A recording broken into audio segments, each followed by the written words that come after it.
بطعم التألق، هذه الليلة بطعم الجمال. وجود نجمة كبيرة وقامة رائعة بمنتدى المفكر العربي. آخذ من كلام أختي الجميلة نائب رئيس لجنة الشباب باتحاد كتاب مصر الأستاذة هناء أمين، وأقول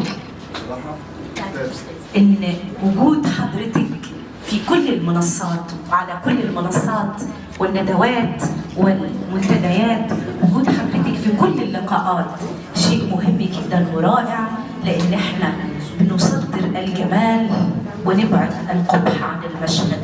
في الحقيقة هذا موضوع مهم جدا جدا، هو دور صناع المشهد في الثقافة، وبما أننا نساعد في صناعة المشهد الثقافي كمنتدى المفكر العربي، فنتمنى وجود حضرتك معانا عشرات المرات ومئات المرات بأمر الله. أولاً احنا بنعتذر اعتذار